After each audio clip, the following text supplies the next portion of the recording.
Ma, mama naman, pakinggan niyo naman ako. Ilang beses na ako nagsusumbong sa inyo pero never niyo akong pinaniwalaan. Hindi ba anak niyo ako? Paniwalaan niyo ako. Kampihan niyo ako. Hirap na ako, ma. Yan ang hagulgol ni Janice habang ka-video call niya ang kanyang sariling ina na ngayon ay isang OFW sa Hong Kong. Iniwan si Janice ng kanyang ina upang magtrabaho sa ibang bansa upang magkaroon sila ng income. Iniwan siya nito sa piling ng kanyang tiyahin. Ang katuwiran ng kanyang ina, siguro naman ay okay lamang iyong kanyang ginawa dahil nasa tamang edad na itong si Janice nung panahong siya'y umalis. Kaya na nga niya ang kanyang sarili. Kaya nga ipinagkatiwala siya nito sa kanyang tiyahin. Ang hindi niya alam, may kakaibang ugali ang tiyahing ito. Hindi niya ito lubusang kilala dahil ang babaeng ito ay asawa ng kanyang kapatid na lalaki. Nagkataon pa naman na ang kapatid ng mama ni Janice ay matagal nang pumanaw dahil sa matinding karamdaman. Mula nang umalis ng bansa ang mama ni Janice, ang tiyahin ni Janice ang nag-aalaga sa kanya. O sabihin na nga lamang nating ito ang palagi niyang nakakasama. Kaya lang ay talagang iba ang trato ng babaeng iyon kay Janice, bagay na ayaw namang paniwalaan ng kanyang ina. Sa loob ng mahabang mga taon sa Hong Kong, itong si Janice tiniis lamang ang lahat ng paghihirap, kapiling ang kanyang tiyahin. Nung simula, kinakaya niya dahil baka nga naman sadyang ganun lamang ang ugali ng kanyang tiyahin. Hindi nagtagal, pahirap ng pahirap ang kanyang sitwasyon subalit hindi nga siya nagsusumbong. Baka nga naman kasi magkaroon pa ng alitan ang kanyang tiyahin, ang kanyang ina at ang buong pamilya dahil sa isyong ito. Nasaan ka mo ang kanyang ama? Mismong si Janice ay walang kaalam-alam kung nasaan na nga ba ang kanyang tunay na ama. Kaya kung mag-aaway pa ang tiyahin niya at ang kanyang ina, saan naman siya pupunta? Wala siyang ibang matitirahan dahil matagal nang pumanaw ang kanyang mga lolo at lola. Ilang taon na ang nakakalipas, elementary pa lamang noon si Janice nang mabanggit sa kanya ng kanyang lola na ang nakabuntis daw sa kanyang ina ay matagal nang may asawa. Yun siguro ang dahilan kung bakit hindi magawang sabihin ng kanyang ina sa kanya ang buong katotohanan ng kanyang ama. Nalaman na nga lamang nitong si Janice na ang kanya palang ama ay matagal na ring pumanaw. Well, yan ang sabi sa chismis. Yan ang sabi sa mga usap-usapan. Subalit para kay Janice na mahal naman ang kanyang ina, hindi na nga raw siguro talaga mahalaga kung malaman pa niya ang buong katotohanan dahil ang mahalaga ay nasa piling niya at nakikita niya at mahal na mahal siya ng kanyang ina. Nung siya'y naging high school na, naisipan nga ng kanyang mama na mag-ibang bansa na dahil kailangan talaga nila ng sapat na income at pera para sa kanilang kinabukasan, para sa pag-aaral sa kolehiyo nitong si Janice. Kahit pa sabihing mahirap ito para sa kanyang mama, ano nga ba ang hindi kayang gawin ng isang magulang para sa kanyang nag-iisang anak, hindi ba? Ang problema, dahil sa kakulangan sa pera at para sa requirements, hindi agad nakaalis ng bansa ang mama ni Janice. Inabot pa ng halos 2 taon ang kanyang paghihintay. At nung handa na nga siyang umalis, excited na excited siya dahil maiibigay na nga niya sa kanyang anak ang buhay na nararapat dito. Makakapag-ipon na siya para sa pangkolehiyo nito. At syempre, baka magkaroon na nga sila ng kakayahang bumili ng sariling tahanan.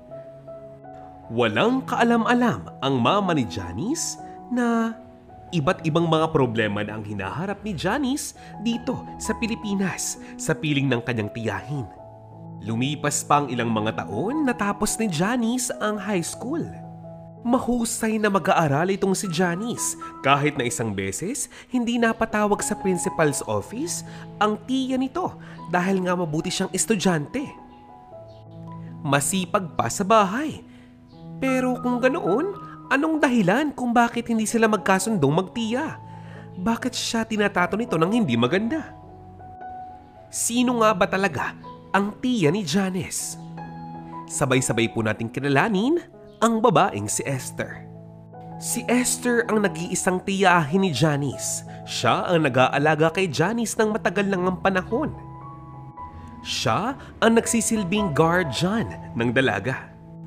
Napakagaling niyang manalita, maganda ang kanyang boses, maganda rin ang kanyang itsura.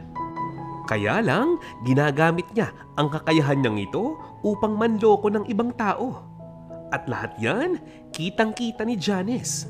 Ang bagay na iyan ay hindi alam ng kanyang ina. Bago siya makahingi ng baon, hirap na hirap pa siya at bibigyan lamang siya ng pera pero hindi naman sapat. Palagi na nga lamang kulang. Makakarinig pa yan ng masasakit na salita at sa loob ng halos ilang mga taon, tiniis niya ang mga bagay na ito. Kahit na kailan, hindi siya nagtaas ng boses sa kanyang tiya. Kahit na kailan, hindi niya ito binastos. Bakit kamo? Naaawa siya sa kanyang ina at ayaw niyang magkaproblema pa ito. Ayaw niyang maging dahilan ng pag-aalala ng kanyang ina doon sa Hong Kong. Hanggang isang araw, nagkaroon ng malubhang karamdaman ng babaeng si Janice. Subalit ang sabi ng kanyang tiya ay wag na wag daw magsusumbong sa kanyang ina. Baka nga raw kasi mag-worry pa ito. Malaking problema. Ang sabi pa nga niya, "Hoy, Janice, mag-isip ka nga. Hindi ka na bata. Hindi lahat ng bagay isinusumbong sa mga mas matanda sa'yo. Ano ba? Isipin mo nga. Nangyari ang bagay na to dahil sa kapabayaan mo. Bibigyan mo pa ng problema yung nanay mo eh. Pasaway ka talaga. Eh di ba may utak ka? Eh di ba dapat alam mo ang mga bagay na ginagawa mo? Dapat unawain mo." Kung sa bagay, may punto naman daw ang kanyang tiya kaya naman nagtiis lamang itong si Janice. Kinaya niya ang bawat araw ng nahihirapan nang dahil sa kanyang karamdaman. Ang problema, unti-unting lumalala ang kanyang sakit. Sumasakit na nga palagi ang kanyang sikmura, maging ang kanyang tagiliran. Kaya minsan, wala na siyang kaganaganang kumain. Tinitipid pati siya ng kanyang tiya sa hindi malamang dahilan. Pumapasok siya sa paaralan nang hindi man lamang nag-aalmusal.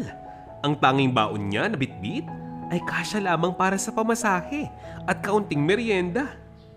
Sa loob ng napakatagal na taon sa Hong Kong, ang kanyang mama ay miss na nga niya, subalit hindi na nga niya kaya. Hindi na nga niya kayang ilihim pa ang kanyang dinaranas na hirap. Kaya naman, napilitan na nga siyang magsumbong sa kanyang ina nung isang beses na makausap niya ito. Pero, teka, bakit nga ba napakahirap para sa dalagang ito na magsumbong sa kanyang ina nung simula pa lamang? Una, ayaw niyang mag-worry ito. Pangalawa, wala siyang telepono. Noong panahong iyon, medyo limitado pa ang paggamit ng internet. Nung panahong iyon, walang kabalak-balak ang mama ni Janice na bigyan siya ng telepono. Bakit kamo? Eh kasi naman, sinasabihan siya ng tiyahin ni Janice. Baka daw masira ang pag-aaral nito. Baka daw maya-maya ang akala nila pumapasok ng eskwelahan. Yung pala, nakikipagkita na sa mga boyfriend o barkada. Kaya naman pala, nilalas ng tiyahin ang isipan ng mama ni Janice. Alam niyo naman, ang mama ni Janice, ang nais lamang ay magandang buhay para sa kanyang anak at para sulit na rin ang kanyang pagkatiis sa ibang bansa. Kaya naman, sinunod niya ang payo ng tiyahin ni Janice. Hindi niya nga ito binigyan ng telepono kahit na kung tutuusin, afford naman niya. Isang araw nga ay nagpunta ng computer shop itong si Janice at pinilit niyang gumawa ng paraan upang ma-message ang kanyang ina upang ma-video call niya ito. Sa kanya sinabi ang lahat-lahat. Ang katotohanan na mayroon siyang matinding karamdaman. Lumalala na ang sakit niya sa bituka at sinabi nga din niya na mukhang may ulcer siya dahil hindi na nga siya nakakakain ng tama. Maling-mali na nga ang pagdato sa kanya ng kanyang tiya. Yan ang kanyang kwento. Dagdag pa nga ni Janice, tinitipid daw siya ng kanyang tiyahin sa pagkain at sa pera. Dahilan kung bakit hindi siya makapag-focus ng pag-aaral. Hindi na nga daw siya makapag-exam ng maayos dahil palagi niyang iniinda ang kanyang karamdaman. Nahihilo siya habang nagsusulat sa kanyang notebook. Dumating pa nga sa punto na pilitan siyang maglakad mula paaralan hanggang bahay dahil wala na nga siyang budget. Ito raw ang dahilan kung bakit may mga pagkakataong hindi na ganong kataas ang kanyang mga marka. Nang masabing itong lahat ni Janice, imposibleng hindi pumatak ang kanyang mga luha. Naaawa siya sa kanyang sarili, subalit ang kanyang ipinagtaka, bakit parang iba ang aura ng kanyang ina nung kinausap niya ito? Ang sabi ng kanyang ina, "Ikaw na bata ka? Pati ba naman ako lulukohin mo? Kailan ka pa natutong magsinungaling, ha?" Ang sabi ng Ate Esther, "Palagi kang uma-absent sa paaralan. Mahina ka na raw sa pag-aaral. Absent ka ng absent, puro ka barkada. Anak naman, hindi mo na ba iniisip ang paghihirap ko rito? Ilang taon na nga tayong hindi nakikita. Sa mga pagkakataong pwede akong umuwi, pinipilit kong mag-extend pa ng kontrata para lamang sa iyo, tapos ganitong isusukli mo? Anak naman, parehong-pareho kayo ng iyong ama. Bakit palagi niyong pinapasama ang loob ko?" Nagulantang na lamang si Janice nang marinig ito. Mukhang hindi siya kakampihan ng kanyang ina sa pagkakataong ito kung kailan siya pinakakailangan.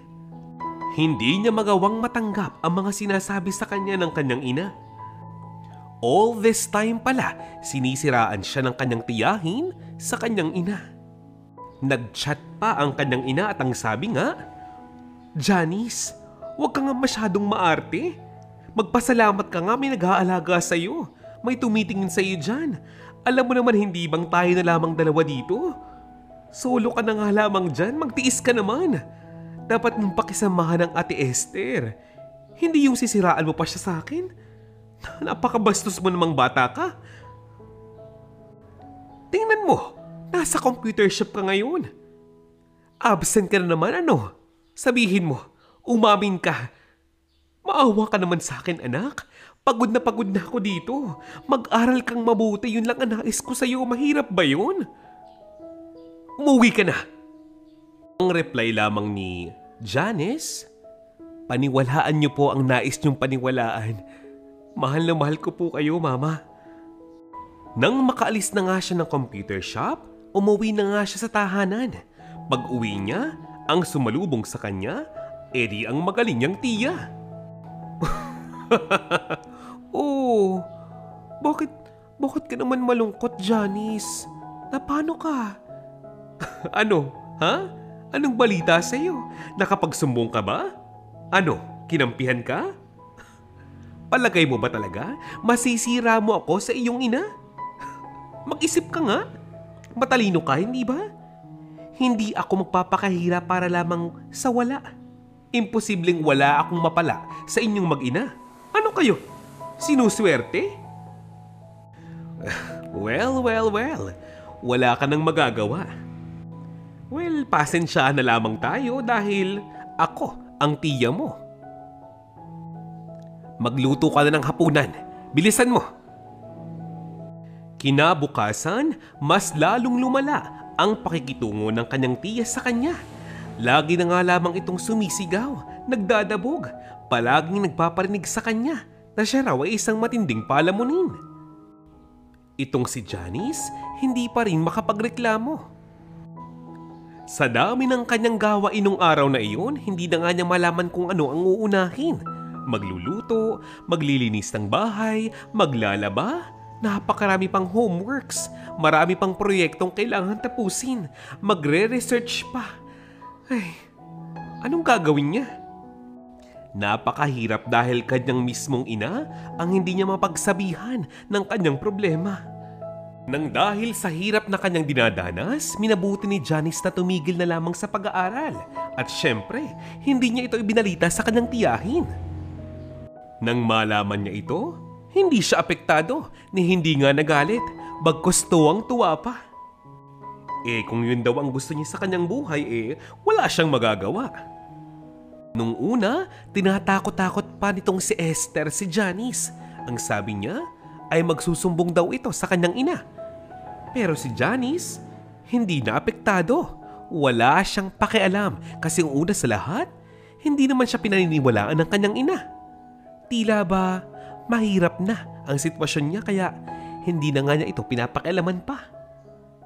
Parang nabastusan sa kanyang sagot itong kanyang tiyahin. Agad siyang sinampal, kaliwa at kanang pisngi agad.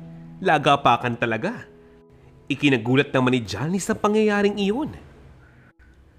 Kaya ng parehong araw, nagpasya nga ito na umalis na lamang sa lugar na iyon. Subalit saan siya pupunta? Sabi niya nga, kahit daw siya'y mamasukan bilang kasambahay o katulong, wala siyang pakialam. Ang mahalaga, makaalis siya sa poder ng kanyang tiyahin. Dahil miss na nga niya ang kanyang ina, muli siyang nag-online sa computer shop gamit ang bariyang nasa kanyang bulsa. Kinausap niya ito. Pero ring lamang ng ring ang cellphone ng kanyang mama. Marahil ay busy ito. Kaya naman nag-iwan na nga lamang siya ng maikling mensahe. Ma, kamusta na po kayo? Sana po ay nasa mabuti kayong kalagayan. Ma, akala ko po ikaw yung kakampi ko sa lahat ng bagay. Hindi man tayo palagi nakikita at nagkakasama. Akala ko magkakampi tayo.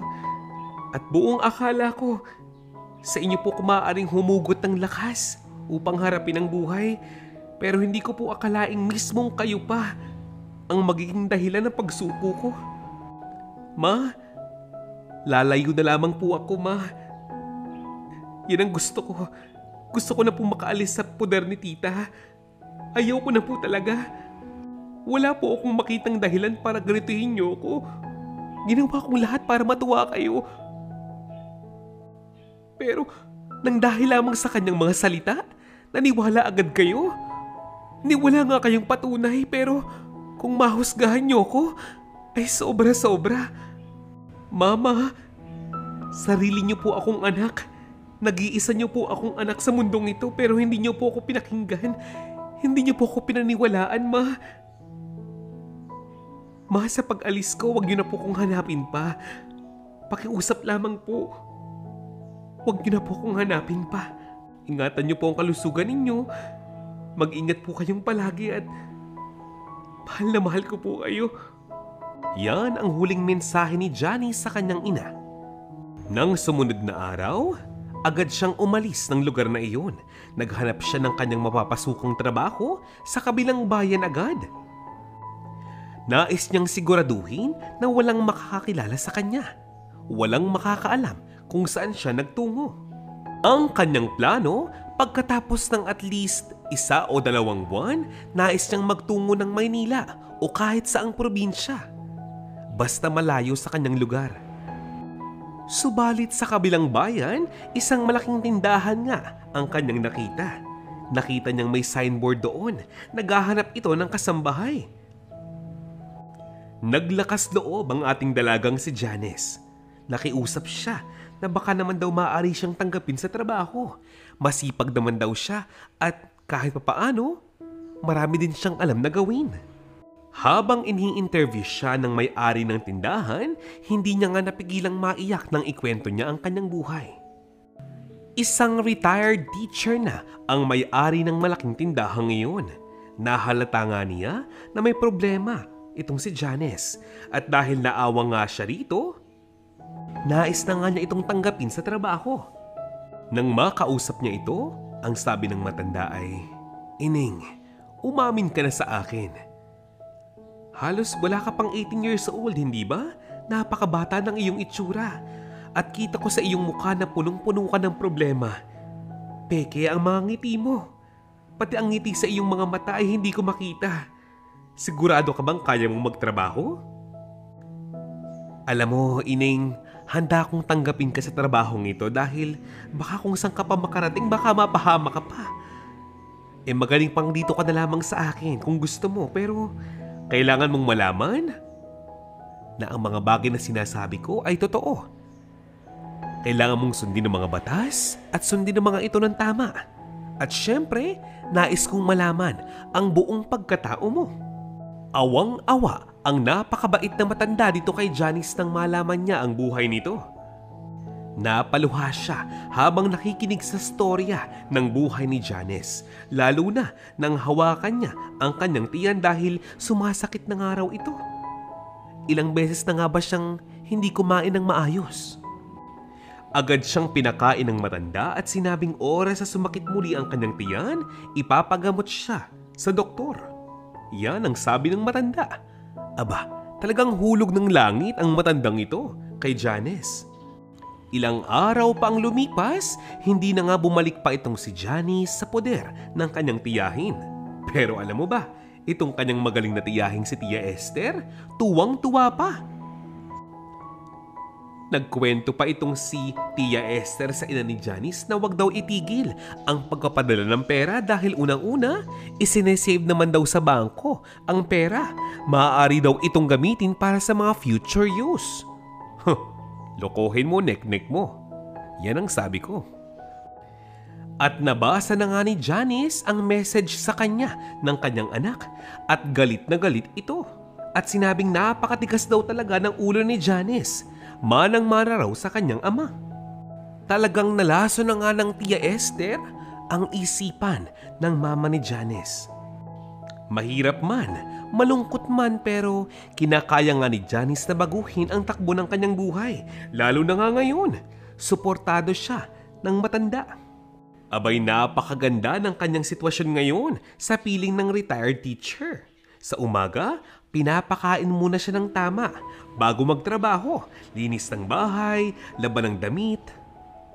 Hindi naman ganun kabigat ang trabaho dahil unang-una sa lahat, masipag talagang dalaga itong si Janice.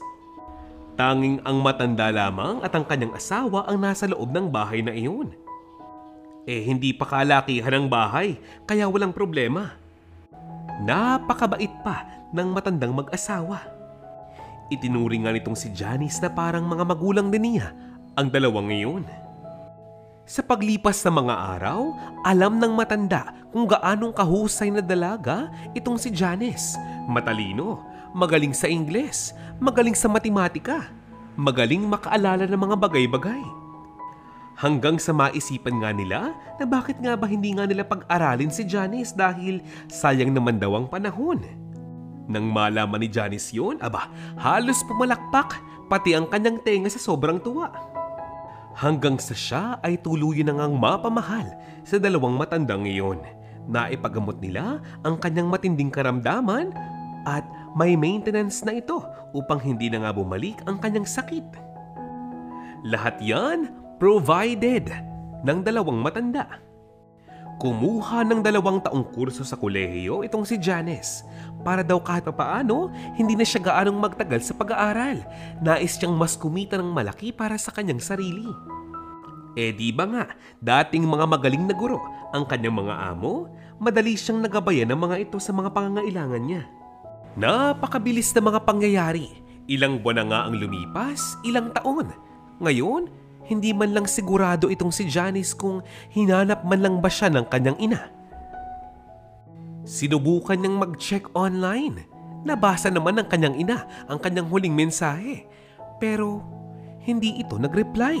Ni walang tawag, ni walang text, walang chat, walang kahit na ano. Hindi man lang siya ipinahanap sa mga pulis. Walang kahit na ano. Kaya naman, nagdamdam itong si Janice sa kanyang ina. Lalo na nga ngayon. Di lalo na sa kanyang tiyahin.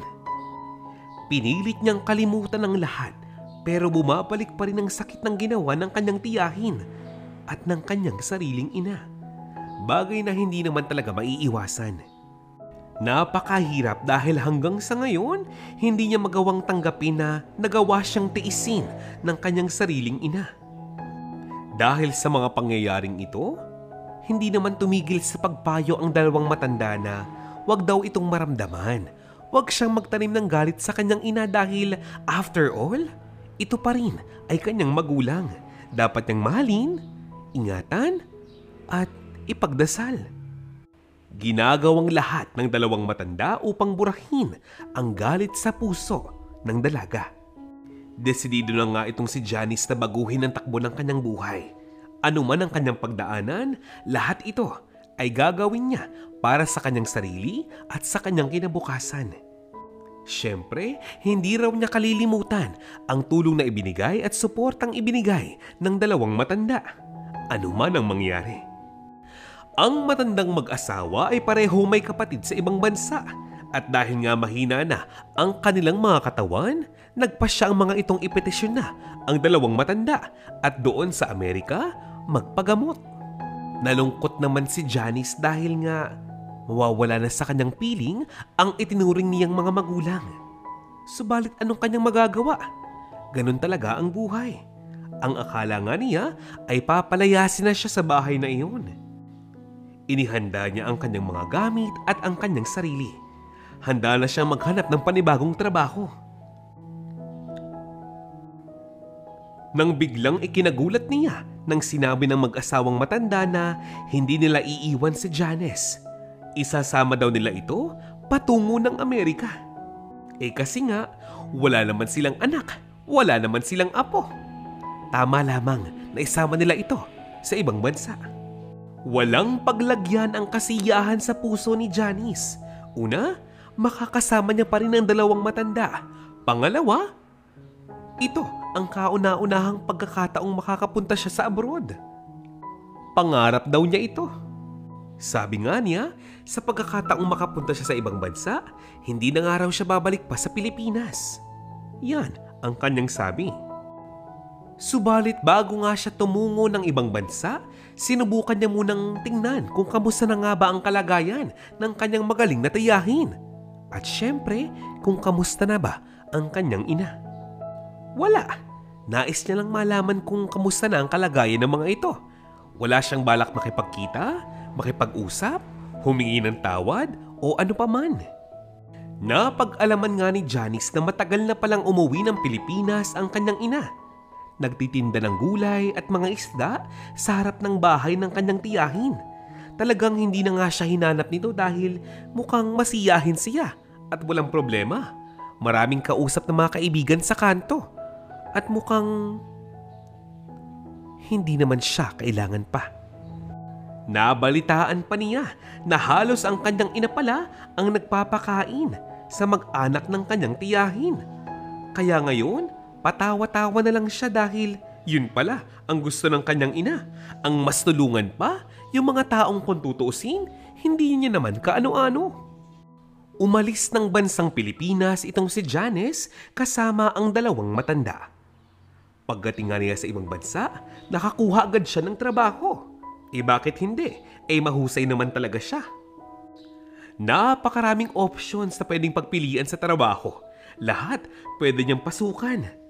Alam mo ba, ang isa pang nakakatuwa, malaki ang sinasahod niya doon kumpara dito sa Pilipinas. Oo, sabihin na nga nating napakaraming kailangang bayaran doon, pero basta meron kang sipag at tiyaga, lahat kakayanin mo. Sa paglipas pa ng ilang mga buwan, itong si Janice, malaki na ang income, malaki na ang savings. Hindi na nga niya problema ang pera ngayon. Inaalagaan pa rin niya ang dalawang matanda. At sa pagkakataong ito, inspired siya dahil meron na siyang bagong pag-ibig. Paglipas pa ng isang taon, naging asawa na nga niya ito. Pero hindi siya nagkaanak dito. Dahil foreigner ang kanyang napangasawa, hindi nagtagal ang kanilang pagsasama dahil na rin siguro medyo babaero talaga ang kanyang mister. Magastos man, nag-divorce ang dalawa. Alam mo ba, medyo malaking halaga din ng pera ang kanyang natanggap. Subalit hindi siya para maging maligaya dahil nung parehong taon, sabay na pumanaw ang mag-asawang matandang naging para niya ng mga magulang. Pagkatapos mailibing, bumalik siya ng Pilipinas at ibinigay na nga sa kanya ang mga property doon. Tama ang inyong narinig, ipinamana sa kanya ang mga property ngayon. Pera, alahas, yung tindahan, pati yung lote. Kanyang-kanya na. Pinaganda ito ni Janice. Pinalawig, pinayabong.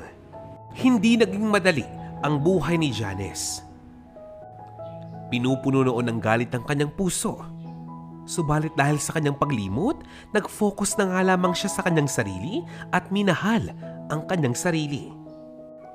Hanggang isang araw, nakasalubong niya sa isang napakalaking mall ang kanyang tiyahin. Aba, teka muna. Nakita niyang parang iba na ang aura nito. Biglang bumait sa kanya ang kanyang tiyahin. Mukhang iba na ang kanyang datingan dahil mukhang gusgusin na nga ito. Wala lang yabang sa katawan. Palibhasa'y maedad na. Medyo napatawa na lamang itong si Janice. Ang sabi ng kanyang tiyahin ay, "Aba, Janice? Ikaw ba yan? Aba naman, mukhang napakakisig mo at napakayaman mo na. Nakikilala mo ba ako?" "Oo, ako to." "Tia, ako to ang Tia Esther mo. Long time no see. Parang nakakalimot ka na. Para kang walang pamilya dito ah. Huwag ka namang ganyan. Ikaw napakasama mo. Ang bad-bad mo. Hindi mo man lang ako chinachat sa online. Ano ka ba? Hindi mo man lang kinakamusta ang iyong ina sa akin kung anong kalagayan niya. Yan tuloy, huli ka na sa balita. Matindi na ang kanyang karamdaman. Marami na siyang iniinda. Mahina na ang kanyang katawan. Abay, puntahan mo naman ang iyong ina. Anong gusto mong gawin ko? Ako pa mag-alaga sa kanya? Aba, mahiyahiya ka naman. Matanda na rin ako at maraming iniinda. Hindi ba dapat ikaw na nga ang mag-alaga sa aming dalawa? Saan ba ang punta mo? Kumain ka na ba? Ilibre mo naman ako. Kain naman tayo. Nung una, ayaw pansinin ni Janice ang kanyang tiyahin, pero hinawakan pa siya nito sa braso. Kaya ang sabi niya, "Bitawan mo nga ako. Hindi kita kaano-ano. Tigil-tigilan mo nga ako." Pero itong si Tia, hindi bumibitaw. Kaya nainis na nga itong si Janice at sinabing, "What comes into your mind para isiping dapat may pakialam ako sa mga bagay na sinasabi ninyo sa akin ngayon? Ha? Madam Esther, baka nakakalimot ka. Ikaw lang ang nanginabang sa nanay ko nung nasa abroad siya. Diba? Magkakampi kayo? Diba? Sanggandikit kayo? And what makes you think na may pakialam pa ako sa inyong dalawa? Baka akala mo, kagaya pa rin ako ng dati, na pwede mong paikutin sa palad mo? Huy! Gumising ka. Ilang taon nagtrabaho si Mama sa Hong Kong para sa akin. Para sa aming dalawa. Pero nung ginawa mo, kinulimbat mo ang makita niya. Tinipid mo ko, sinaktan mo ko, pinabayaan mo ko. Dahil sa'yo nagkasakit ako ng malubha, pero wala kang ibang ginawa. Inuuna mo lang yung sarili mo.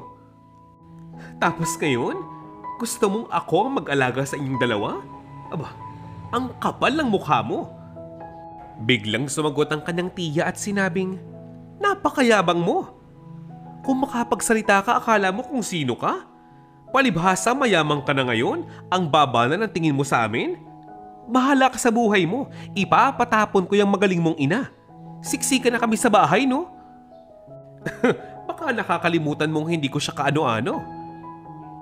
Tumingin ng napakatalim itong si Johnny sa mata ng kanyang tiya at sinabing, "Di gawin mo.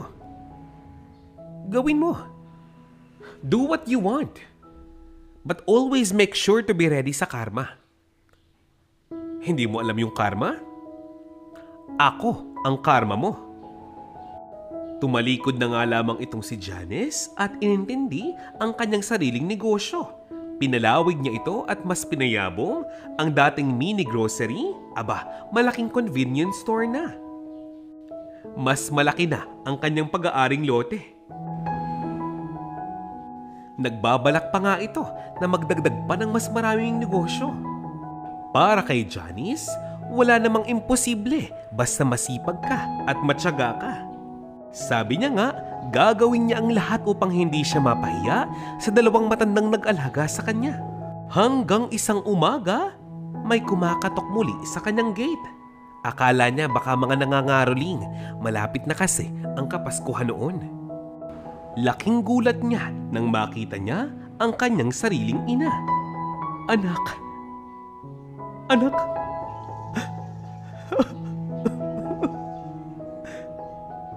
Anak, kamusta ka na? Miss na kita. Maawa ka naman sa akin, anak ko. Wala na akong ibang pupuntahan. Nagulat na lamang si Janice nang makita niya ang itsura at kalagayan ng kanyang ina. Anong ginagawa niyo rito? Paano niyo pong nahanap ang bahay ko, ma? Ano? Kailangan niyo ko? Nagpapatawa ba kayo? Bakit hindi ka kay Tia umuwi? Hindi ba't siya ang magaling? Siya ang katiwa-tiwala. Siya ang mabuting tao, hindi ba? Talaga? After all these years? Ngayon mo ko pupuntahan? At sasabihin kailangan mo ko? Ma, hindi ba't ako ang taong itinakwil mo? Kasi sinungaling ako? Ano pang kwento ang pinakinggan mo? Adik ako? Magdanakaw ako? Ano? Sugarol? Ano pa? Ano pang kwento ang nalaman mo? Pokpok na ako, ganon? Paniwalaan mo ang gusto mong paniwalaan. Wala na akong pakialam. Pagkatapos ng ilang taon, hindi mo ko hinanap? Alam mo ang Facebook ko.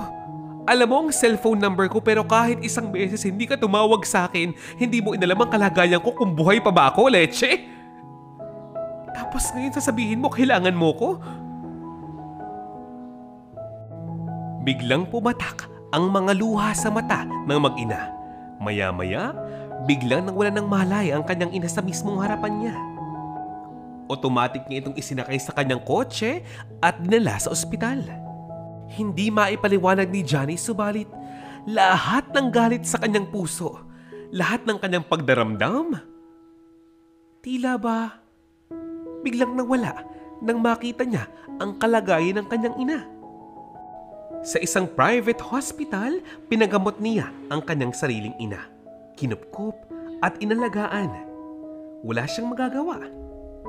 Ganun talaga kapag isa kang anak, hindi ba? Nang magising ang kanyang ina, wala itong ibang ginawa kundi yakapin siya at humingi ng kapatawaran. Alam niyang maling-mali ang kanyang mga nagawa. Nung una, ipinapakita nga ni Janice na bato na ang kanyang puso. Pero sabihin mo, ikaw, kung ito ang kalagayan ng iyong ina, hindi ba lalambot ang puso mo?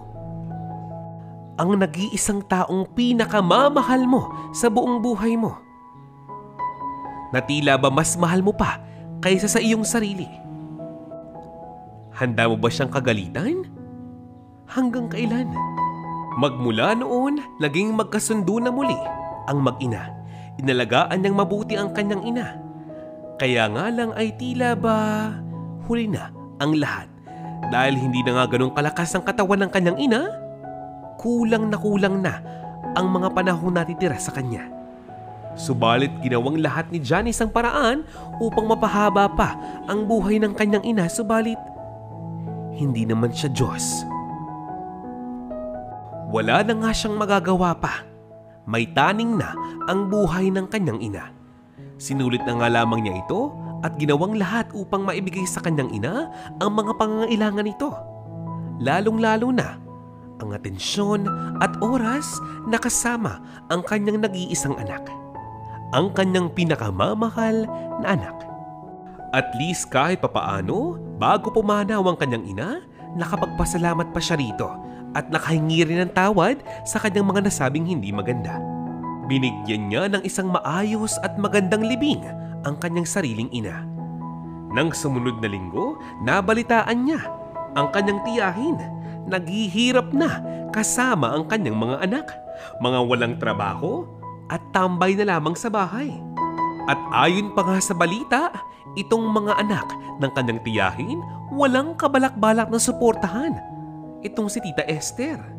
Isang umaga, nagpasya itong gamitin ang kanyang sariling kotse upang dumaan sa bahay ng kanyang tiya at silipin kung ano nga bang nangyayari na doon. Ang kanyang mga pinsan hindi makatingin sa kanya. Itong kanyang tiya Esther ni hindi na nga makabangon sa higaan. Ni hindi nga siya maharap dahil alam niyang marami talaga siyang pagkakamali dito kay Janice. Pero dahil medyo bata pa ang kanyang katawan, mukhang matagal-tagal pa ang kanyang ilalagi sa lupa. Subalit nang dahil sa kanyang matinding karamdaman, ang dalangin palagi ng kanyang tiya ay sana pumanaw na siya kung ganoon lamang din ang kanyang buhay. Wala nang ibang sinabi pa si Janice bago siya umalis sa bahay na iyon. Ang sabi na nga lamang niya sa kanyang sarili, ipagdarasal na lamang niya ang mga taong hindi gumawa ng mabuti sa kanya. Magaling pa, mag-focus na lamang siyang muli sa kanyang sarili. Ang buong akala ko, ito na ang ending ng istorya. Pero hindi pa pala. Alam mo ba, 2 taon lamang ang lumipas pa nakatagpo ng panibagong pag-ibig itong si Janice. Ang natagpuan niya ay isang purong Pilipino. Mabait, romantiko at sadyang mahal na mahal siya. Hindi dahil sa pera at kakayahan niya, kundi dahil siya si Janice. Mukhang magkakaroon pa ata ng posibilidad na magkaanak itong si Janice. Isang napakagandang ending para sa kanyang istorya. Mga kapatid, tulad po ni Janice, gayahin natin siya. Patawarin po natin yung mga taong gumawa ng mali sa atin. Maaaring ito ay napakahirap, maaaring napakakomplikado. Pero ito lamang ang tanging paraan upang mas maging mapayapa ang buhay mo. At dito na nga po nagtatapos ang ating istorya ngayong araw na ito. Siyempre, shout out time! Ready ka na?